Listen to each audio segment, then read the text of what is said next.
सभी दर्शकों को जय मसीह।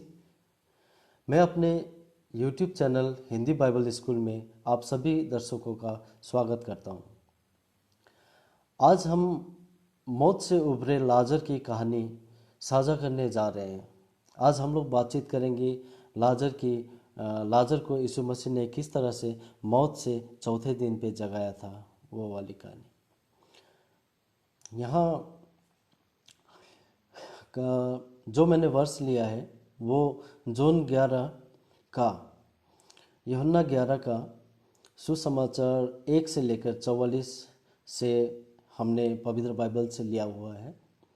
तो यहाँ एक दिन क्या होता है कि यीशु मसीह अपने भक्तों के साथ में मान लेते हैं, अपने शिष्यों के साथ में बैठ के उन्हें प्रवचन कर रहे होते हैं, उन्हें ईश्वर के बारे में बता रहे होते हैं। तभी उन्हें मरियम और मार्था नामक उनके दो प्रियजनों के खबर आता है कि उनका भाई, उन दोनों महिलाओं के भाई बहुत ज़्यादा बीमार है और उसका नाम लाजर है, लाजरस। तो वो बीमार है बोल के उनका खबर आता है। तो इतने में जब खबर आता है तो यीशु मसीह को बहुत दुख लगता है कि हाँ, उनका प्रिय लाजर जो है बहुत बीमार है। लेकिन प्रभु यीशु जानते थे कि लाजर ऐसे ही बीमार नहीं हुआ है। वो अपने शिष्य को बोलते हैं कि लाजर बीमार है, वो सो रहा है और उसे जगाने के लिए मुझे जाना पड़ेगा। तो यीशु मसीह खबर सुनने के 2 दिन बाद निकलते हैं, तुरंत नहीं निकलते हैं, 2 दिन बाद निकलते हैं। तो उनके शिष्य लोग भी बोलते हैं कि यहूदा में जाना मतलब आपके लिए खतरनाक है। पिछली बार भी आपके साथ में पथराव हुआ था, लोगों ने पथराव करने की कोशिश की थी, तो आपके लिए और हमारे लिए भी जान का खतरा है। लेकिन परमेश्वर कहते हैं कि ये एक अवसर है, प्रभु यीशु कहते हैं कि ये एक मौका है कि हम वहाँ जाएं और वहाँ हम एक प्रमाण दें कि कि ईश्वर का पुत्र, परमेश्वर का पुत्र का प्रमाण देने का ये सही वक्त है। तो वो लोग जाते हैं। तो 2 दिन बाद जैसे यीशु मसीह अपने शिष्यों के साथ में वहाँ से जाते हैं, तो शिष्य लोग के साथ में जाने के टाइम में जैसे ही वो लोग वहाँ पहुँचते हैं तो मार्था जो है आधा रास्ता में आके वहाँ खड़ी रहती है। वो दौड़ के आती है और कहते हैं कि हे यीशु, अगर तुम यहाँ होते, अगर आप यहाँ होते तो मेरा भाई ना मरता, मेरा भाई ना मरता अगर आप यहाँ होते। तो यीशु मसीह ने मार्था को सांत्वना देते हुए कहा, मार्था, अगर तुम विश्वास करती हो मेरे पे तो तुम्हारा भाई जो है जीवित होगा। अगर वो मरा भी है तो उसे मैं जगाऊंगा, मगर तुम्हें मानना पड़ेगा, तुम्हें विश्वास करना पड़ेगा कि परमेश्वर का पुत्र मैं हूँ, मैं उसे जगा सकता हूँ। तो मार्था जवाब देती है, हे प्रभु, भविष्यवक्ताओं ने जो कहा था कि परमेश्वर का पुत्र का आगमन इसी तरह होगा, परमेश्वर का पुत्र का बारे में जिस तरह लिखा है वो तुम ही हो। मैं अपने दिल से आपको विश्वास करता हूँ कि तुम मेरे भाई को जगाओगे। तो इतने में मरियम वही है जो प्रभु यीशु ने जिनका पाप को क्षमा किया था। तो वो लोग बेथनी में थे तब। तो मरियम को भी बुलाया जाता है।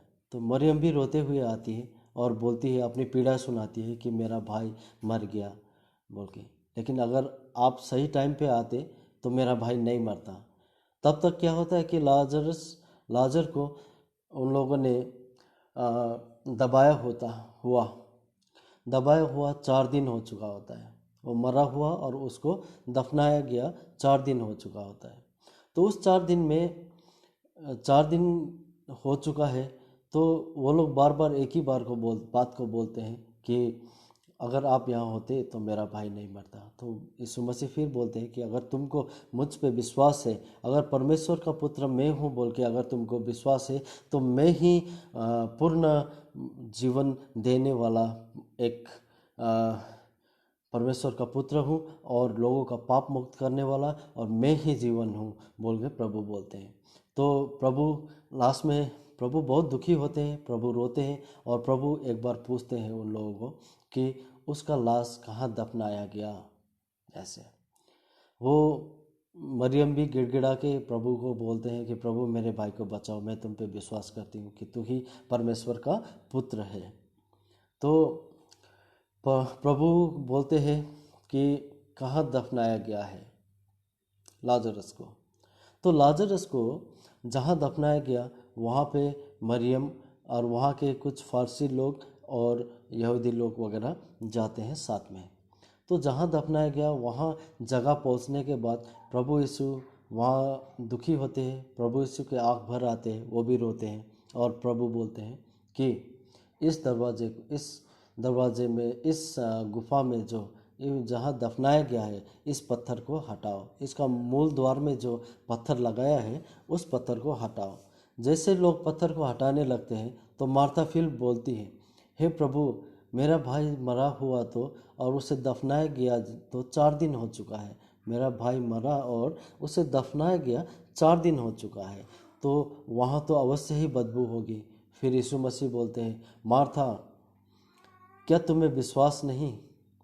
अगर तुम्हें विश्वास होता तो तुम ये बात नहीं बोलती। तुमको मैंने बोला है कि मैंने तुम्हें पहले ही बताया है कि जो अगर तुमको मुझ पे विश्वास रहेगा तो मैं मरे हुए को जगाऊंगा। तो फिर यीशु मसीह बोलते हैं कि ओके ठीक है, इस दरवाजे को खोलो, ये जो पत्थर को हटाओ। जैसे पत्थर हटाते हैं तो यीशु मसीह आसमान के ऊपर देखते हैं। जिस तरह से पत्थर हटाया गया तो यीशु मसीह ऊपर देखते हैं और बोलते हैं कि और मैं जानता हूँ, अपने पिता से बोलते हैं, हे पिता मैं जानता हूँ कि तू सदा मेरा सुनता है, परंतु जो भीड़ आसपास खड़ी है उनके कारण मैंने ये कहा, जिससे कि वे विश्वास करें कि तूने ही मुझे भेजा है। तो प्रभु कहते हैं कि हे मेरे पिता, तू मेरा सुनता है, आप मेरी बात सुनते हो, आपने हमेशा मेरा बात को सुना है, लेकिन आज ये एक प्रमाण देने का वक्त है कि इन जितने भी लोग मेरे सामने खड़े हैं, आसपास खड़े हैं, उन सबों को प्रमाण देने का वक्त है कि मैं ही तुम्हारा पुत्र हूँ, प्रिय पुत्र हूँ, और मुझे तुम नहीं, आप नहीं मुझे इस दुनिया में लोगों का उद्धार करने के लिए भेजा है, मैं ही उद्धार करता हूँ। इस तरीक़ा से वह एक बार प्रार्थना करते हैं। तो जैसे प्रार्थना करते हैं, थोड़ी देर रुकने के बाद यीशु मसीह चिल्लाते हैं, हे लाजर बाहर आ। इस तरह वो कमांड देते हैं, लाजर तो बाहर आ। तो जैसे यीशु मसीह इस तरह से एक बार चिल्ला के जब बोलते हैं तो लाजर बाहर आता है। जिस तरह से उसे कफन में दफनाया गया था, कपड़े वगैरह लपेट के, उसके चेहरे पे भी पूरा कपड़ा वगैरह था, उसके सारा बदन में कपड़ा लगाया हुआ था, तो वो बाहर निकलता है। फिर यीशु मसीह, दुनिया सब हैरान हो जाते हैं कि मरा हुआ आदमी कैसे जाग गया। तो लोगों को विश्वास होता है कि हाँ, वाकई में ये सच्चा परमेश्वर का पुत्र है, ये ही परमेश्वर का पुत्र है जो मृतकों को जागृत कराता है, जो मृतकों को मौत में से उठाता है, यही परमेश्वर का पुत्र है। तो लाजर जैसे बाहर आता है तो वो मरियम और मार्था जो है बहुत खुशी से झूमते हैं और अपने भाई के पास जाते हैं। तो यीशु मसीह ने उस समय वो लोगों को बोला, मार्था और मरियम को बोला कि ये अपने भाई को घर में लेके जाओ, ये उठा है और बोलेगा भी चलेगा भी, इसे अपने घर में लेके जाओ। तो ये थी लाजर की मौत से जागने की कहानी। यीशु मसीह सच में ही वाकई में ही परमेश्वर के पुत्र थे, जिन्होंने अंधों को आँख दिया, जिसके कान नहीं सुनते थे उन्हें सुनाई देने लगे, जो बोलते नहीं थे गूंगों को उन्होंने जुबान दी, लंगड़ों को चलाया, और कई सारे शैतान के प्रकोप में आके जो आदमी बीमार थे उन लोगों को भी यीशु मसीह ने एक आवाज़ में या एक बार छूने से उन लोग सबको यीशु मसीह ने चंगा किया था। तो यीशु मसीह ये सब क्यों कर सकते थे? क्योंकि यीशु मसीह परमेश्वर के पुत्र थे और उन्होंने हमेशा ही प्रमाण दिया है अपने चंगाई के थ्रू, अपने भाषा के थ्रू और अपने शिक्षा के माध्यम से बताया कि वो ही परमेश्वर के सही पुत्र थे। तो इस कहानी को मैंने आपके साथ शेयर किया और सुनने वाले को भी ईश्वर बहुत सारा आशीष दे। और इस पंक्ति को आज हम सब में मैंने मेरे माध्यम से आप सब में पहुंचाने के लिए हम सबको, हमारे व्यूअर्स को यीशु मसीह ढेर सारा आशीष दे। आमीन।